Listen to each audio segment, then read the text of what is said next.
Hello, this is my first time. Sana ma-post. Dahil nanonood ako ng kababalagan at mayroon din akong kwento about sa jeep. Ibabahagi ko lang yung naranasan ko sa jeep. This happened last month. Galing akong Valenzuela, south papuntang 2nd Avenue. Sumakay ako ng parekto kasi dadaanan niya naman ito eh. Maraming nakasakay nun pero hindi naman punuan. Pagbayad ko, agad akong umidlip kasi sobrang pagod.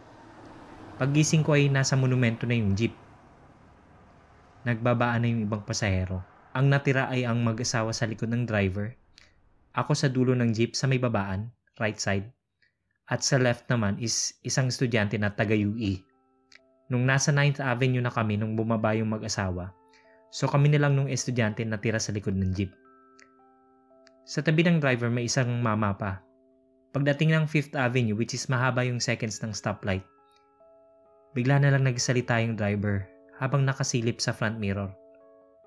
Hoy! Kayo, bababa? Pag kayo na-aksidente dyan, sagutin ko pa kayo. Baba! Sigaw niya. Nagulat kami nung estudyante. Manong, bakit nyo kami pinapababa?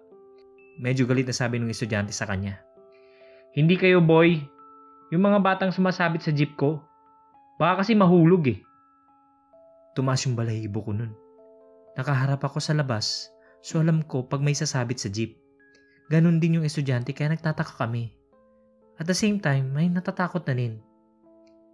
Kuya naman eh, wala naman nakasabit. Sabi ko na medyo nanginginig yung boses. Agad lumingon sa amin yung driver tas nagkamot.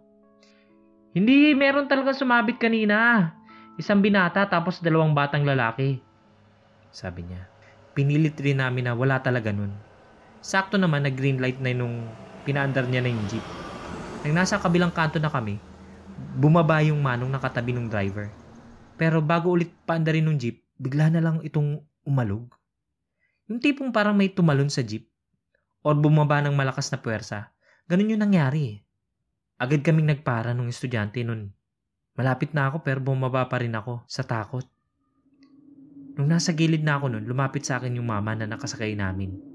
Yung katabi ng driver. Chong, nakita ko rin sila. Alam ko na multo sila kasi yung binata duguan yung muka tapos durog yung isang kamay. Hindi na lang ako nagsalita para hindi kayo matakot. Bukas kasi third eye ko, kaya nakikita ko sila. Sabi niya. Halos mapaiyak ako nun sa takot kaya ang ginawa ko tumawag ako sa bahay para magpasundo. Kaya after that, bumababa na ako kapag mag-isa na lang akong pasahero o kahit 3 pa kami. Ang sabi-sabi, yung mga nagpakita raw ay yung magkakapatid na badyaw na nasagasaan sa may 5th Avenue. Kung gusto mong updated ka sa lahat ng bagong videos, click na ang subscribe button at notification bell. Maaari ka ring makatulong sa channel sa pagpunta sa Patreon page. Yung link nasa description kung saan pwede ka magpadala ng pera sa channel. Maski $1 or 50 pesos per month napakalaking tulong na po.